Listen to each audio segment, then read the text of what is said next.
Have you ever observed a good bluegrass jam session where it seems like everybody knows all the chords to all the songs? There's a good chance that some of the pickers are hearing songs for the very first time, but merely hearing the chord changes and figuring them out as they go along. Let's figure out how we can do this. This is the first in a series of videos designed to help you hear chord changes. I refer to this as logical guesswork, meaning that you want to try the most logical change first. The songs we'll reference in this video will be vocal tunes, meaning songs with lyrics. Trying to figure out instrumental tunes actually adds another layer of difficulty. Being that this is the first lesson in this series, we'll stick with songs that have only 3 chords, the 3 most common chords in the given key.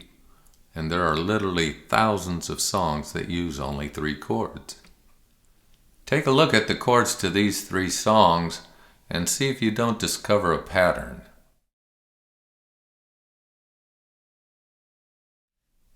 For someone hearing the chord changes to these songs, the progression is all the same relative to the key that the song is played in. It doesn't matter that the songs have different melodies. The chord changes are relatively the same. The 3 chords we'll use throughout the rest of this video are simply G, C, and D. It doesn't matter what instrument you play, just know how to play those chords on your instrument.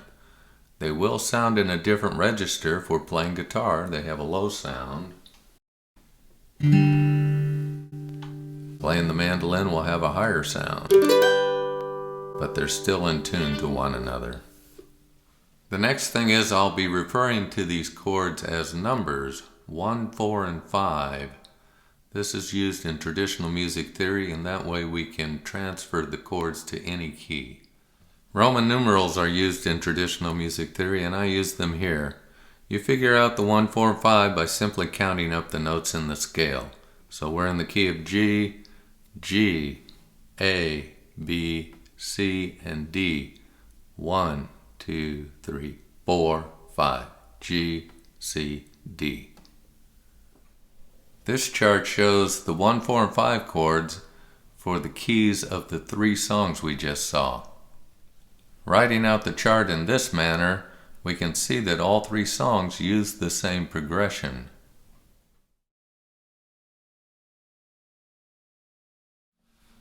At this time, I'd like to share that some instructors say, well, when you're in a jam session, just read the guitar player's hand, meaning that I'm holding a G chord here.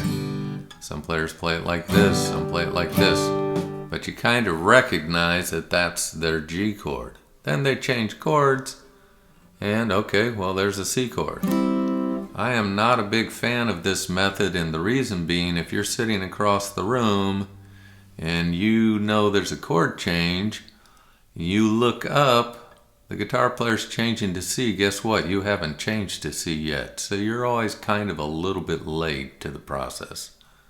When you find that chord change by ear and your ear says it's right, that sticks with you, so as the progression comes around, you're not having to look over and see who else is playing the right chord. You've got it.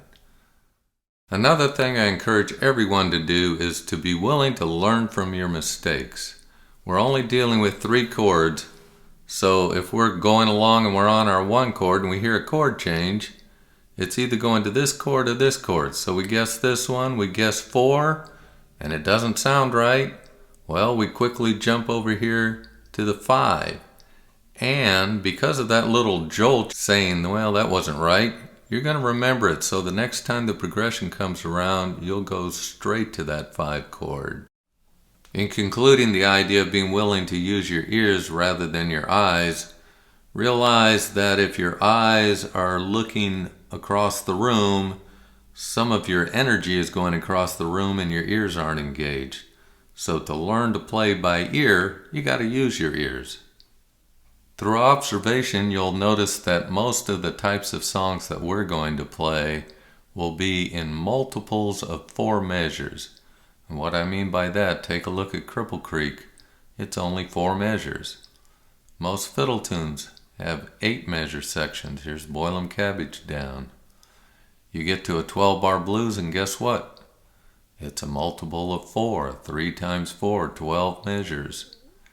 And lastly, most of the vocal songs that you hear in bluegrass and country music are actually 16 measure progressions. For this reason, you often see chord charts written with 4 measures per line. You may have 2 chords in a measure, but you'll have 4 measures for each line of the progression. Okay, let's now give you some stats so you can begin your own intelligent guesswork when it comes to hearing chord changes. Let's start off by figuring out what key we're in when the song begins. And most people assume that the first chord they're playing is the key. And in fact, you would be right 95% of the time. But there's that 5% that you just kind of have to watch out for. And I'll give you an example. All of the songs we just looked at, Boil 'em Cabbage, Cripple Creek, first chord was G. We're in the key of G. But the song This Land Is Your Land right here starts on a C chord. So if you were to hit that C chord, start singing, you'd find this land is your land. You'd need to get up to an F chord to stay in the proper key. You would actually be in the key of C. So in this song being in the key of G, you strum a G chord to give the singer his or her pitch. This land is your land. This land is my land. A near foolproof way to know what key you're in is to look at the last chord in the progression.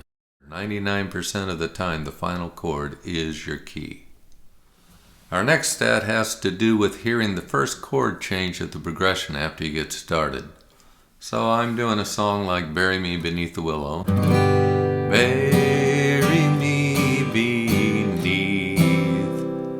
It turns out about 75% of the time it is going to go to the 4 chord as its first change.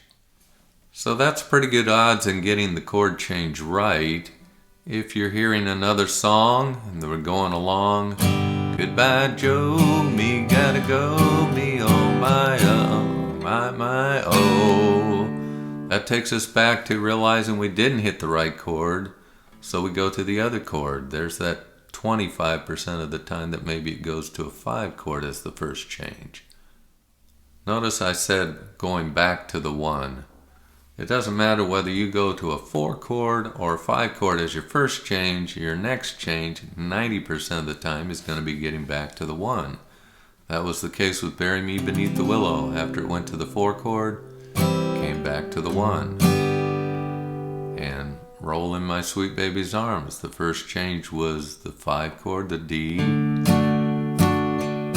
Gonna lay around this shack, came back to the 1. So 90% of the time you'll know what that next chord change is going to be.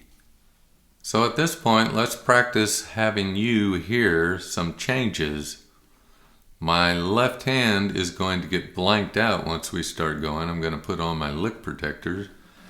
And so here's our first change. I'm on the 1 chord and you hear a chord change. Take a guess. It's either going to be 4 or 5.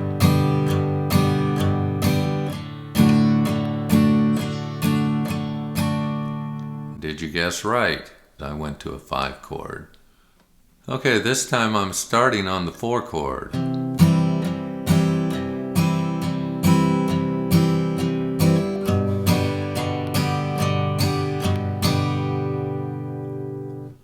You should have guessed 1. Again, if you went to the 5 chord, you quickly came back to the 1. We learned from our mistakes. So you now have gone through almost the entire progression and you're coming close to the end.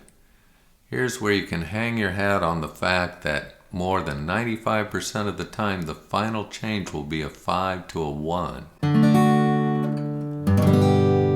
It's said that this creates a sense of resolution, that the D feels just like it wants to get back to the G to finish up that progression. At that point you start another verse, another chorus. So learn to recognize whether the progression is 4, 8, 12, or 16 measures, because then it's just going to recycle. And you can use these stats to help you figure out the most logical possibility for that chord change you're hearing. Remember that when you get to the end, more than 99% of the time, you'll be playing a 1 chord. Heck, I'd even go to Las Vegas and play the tables with that kind of odds. Good players are constantly thinking, wow, that's just like this other song that I already know. So don't get caught up in the melody, really focus on the chord changes and see all the similarities. Here's some examples. Look at how Rollin' My Sweet Baby's Arms could be all these other songs. And all these songs use the same progression as Great Speckled Bird. The chord progression for Bury Me Beneath the Willow is the most common chord progression in all of bluegrass music. It's used in country music as well. Any early Flatt & Scruggs, Bill Monroe, or Stanley Brothers album is going to have at least one or more songs that uses this progression. Here are some other songs that do. Numerous songs have been written with the 12-bar blues. Circle Being Broken is the same chord progression as the song Mountain Dew, and Boil 'em Cabbage is the same progression as the song Dixie Hoedown. So just be receptive to the fact that there's a song that you're hearing for the first time. It may line up exactly with some chords you know in another song, even if it's in a different key. If you learn to hear it in terms of 1, 4, 5, 1 changing to 4, or 1 changing to 5, you'll be able to recognize it and immediately get those changes. The songs we've been going over have focused on just one chord progression. Even if there was a verse and a chorus in the song, they used the same progression, often using the same melody. In the next video in this series, we'll go over songs that have more than one chord progression. We'll also talk about seventh and minor chords and give you some stats on the logical place where they fit into progressions. If you play the odds that we just discussed and learn to go with your first hunch, chances are you will quickly develop the ability to play chord changes by ear.